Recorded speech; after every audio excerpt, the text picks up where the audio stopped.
नमस्कार, मैं हूं दीपाली राणा। आप देख रहे हैं अंतिम बाजी। और इंडियन मार्केट्स को देखें तो सुबह शुरुआत एक अच्छे नोट पर हुई थी, लेकिन उस ट्रेंड को मार्केट सस्टेन नहीं कर पाए और अब वापस इंडेक्स 8600 के नीचे ट्रेड करा है। 8597 के लेवल पर निफ्टी है, लेकिन अभी भी नतीजे आए हैं श्रीराम ट्रांसपोर्ट फाइनेंस के।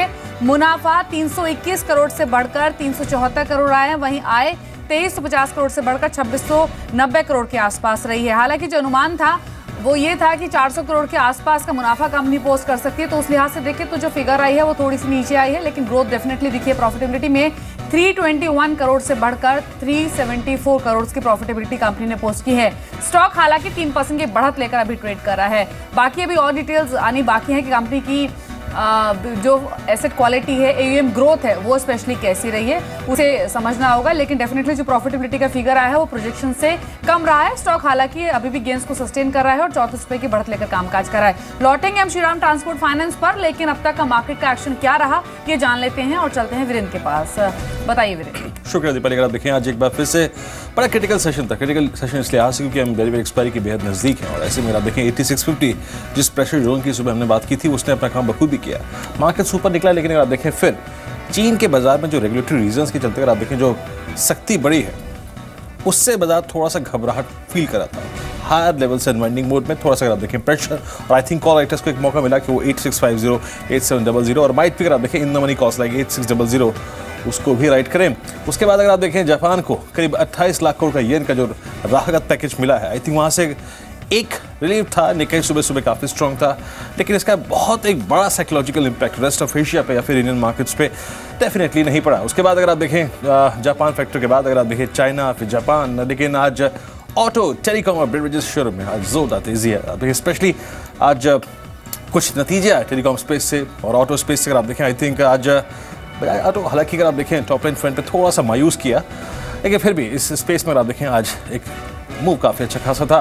उसके बाद आज एग्री एविएशन शेयरों में खरीदारी है और ये दो स्पेस जिनकी बहुत स्ट्रॉन्ग प्रेजेंस है मिड कैप में, आज एग्री स्पेस में स्पेशली अगर आप देखें काफ़ी स्ट्रॉन्ग मूव नजर आया। और last but not the least अगर आप देखें जिस चीज़ पर एम्फेसाइज करेंगे वो है फार्मा। यहाँ पे डॉक्टर रेड्डी अगर आप देखें तो ऑलमोस्ट बैकफुट पे 3000 का साइकोलॉजिकल लेवल भी बीच के आज। और आप देखिए कल नंबर्स के बाद से लेकर अब तक लगभग 500 रुपये का इन्वेस्टमेंट, तो बाजार इस वक्त फार्मा सेक्टर के लिहाज से आप देखिए बिल्कुल भी सही नहीं लग रहा। लेकिन सबसे क्रिटिकल होगा आई थिंक 8600, ना इससे बहुत ऊपर ना इससे बहुत नीचे रहे तो शायद एक कंफर्टेबल आपको एक्सपायरी कल मिलेगी। दीपाली जी, तो इंडेक्स अब 8600 के आसपास ही ट्रेड कर रहा है, लेकिन वो शेयर्स हैं ये जिन पर हम बातचीत करेंगे। बजाज ऑटो पर चर्चा करेंगे। नतीजों के बाद स्टॉक 1/4% नीचे ट्रेड कर रहा है।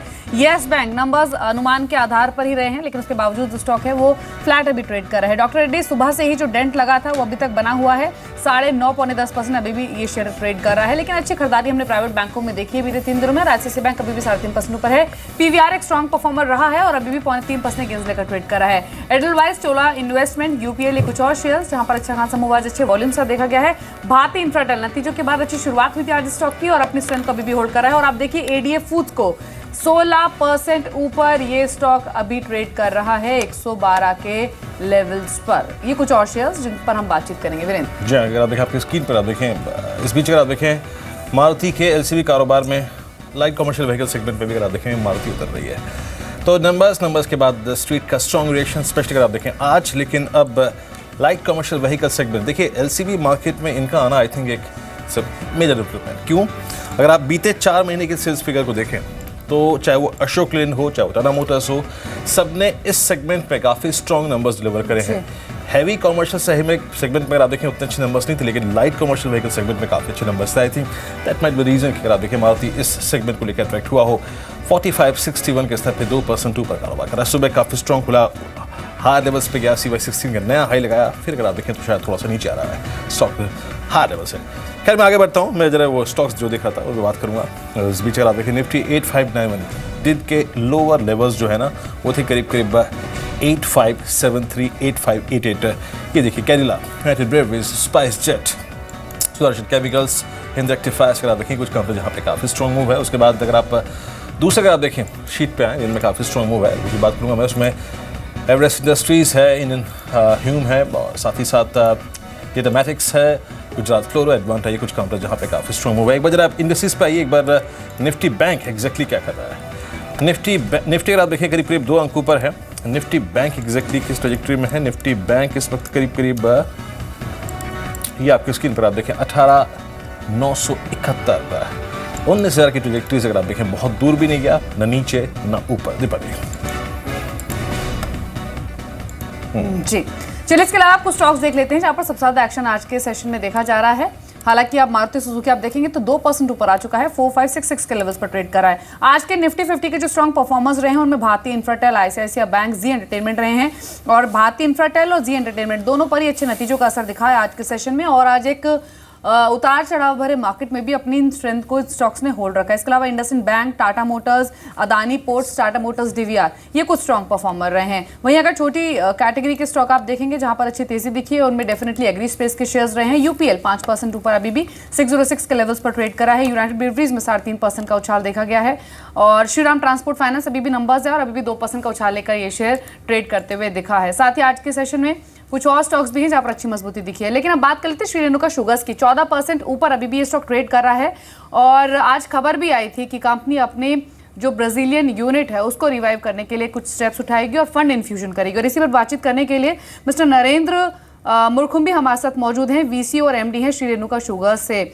नरेंद्र जी नमस्कार, स्वागत है आपका जी बिजनेस पर। सबसे पहले तो डिटेल्स जानना चाहेंगे, ब्राजीलियन यूनिट जो रही है वो एक कंसर्न यूनिट रही है रेणुका शुगर्स के लिए, लेकिन अब उसको रिवाइव करने के लिए एग्जैक्टली स्ट्रैटेजी आपकी है क्या और कब से ये प्रोसेस शुरू हो सकता है आपकी ओर से? तो ये प्रोसेस इस कंपनी में हमने डेट रिड्यूस किया है, इंटरेस्ट कॉस्ट, इंटरेस्ट बर्डन आधे से कम कर दिया है और ये अभी इसमें नया कैपिटल, वर्किंग कैपिटल भी बैंक रिलीज कर रही है $7 मिलियन का।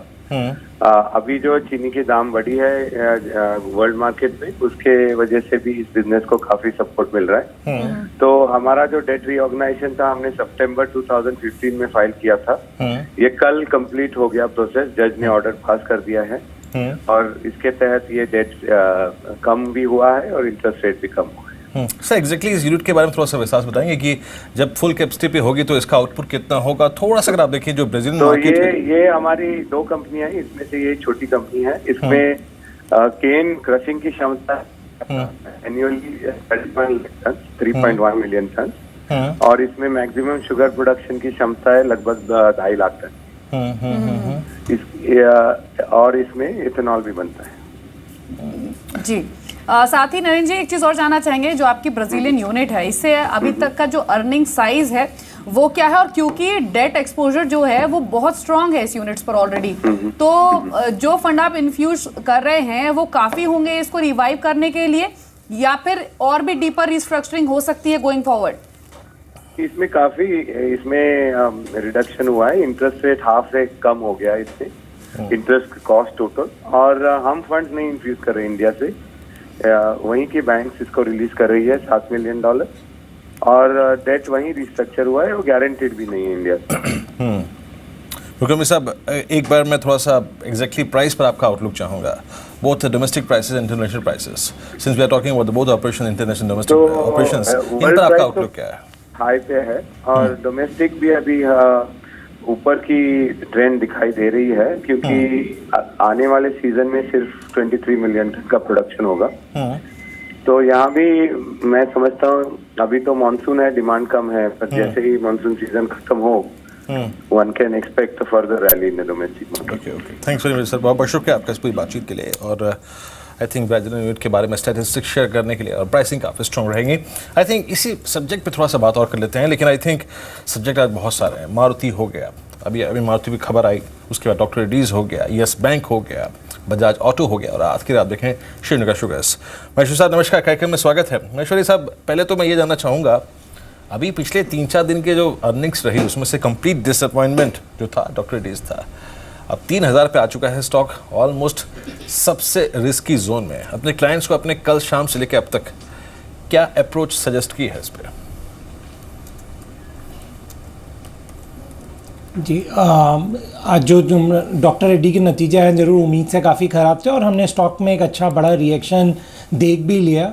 बट एक मैं आपको फ्लैशबैक में ले चलता हूँ, यदि पिछले 1-2 क्वार्टर के पहले भी डॉक्टर रेड्डी में यदि हमने प्राइस ट्रेंड देखें तो जब एक यूएस एफडीए का इशू हुआ था उससे पहले स्टॉक 3700-800 के आसपास ट्रेड करता था और उसके बाद 2800 तक ये नीचे आया और उसके बाद में हमने एक अच्छा खासा इस स्टॉक में इजाफा भी देखा। तो मेरा मानना है इस क्वार्टर वन के नतीजे के बाद भी एवरीथिंग इज़ नॉट लॉस्ट। और यदि आपको अच्छे स्टॉक में, फार्मा स्टॉक में, जहाँ पे 15-20% पैसा यदि बनाना है बट और पेशेंस है आपके पास में 3 से 4 महीने का, तो ऐसी अपॉर्चुनिटीज़ जब रिजल्ट के बाद में स्टॉक क्रैश होता है और ए ग्रुप का स्टॉक है तो वो आपको अच्छे मौके दे रहा है। तो मुझे लगता है कि 2950 के आसपास डॉक्टर रेड्डी को बिल्कुल बाय करने जैसा है और उसको आपको एक क्वार्टर होल्ड करना पड़ेगा। आपको यहाँ से मुझे लगता है कि 3250 से 3300 का लेवल अगले क्वार्टर बाद देखने को मिल सकता है। तो मेरी बाय करने की सलाह अभी हम दे रहे हैं, पर आज नहीं। मेरा मानना है कि ये प्राइस शायद कल तक देखने को मिले और कल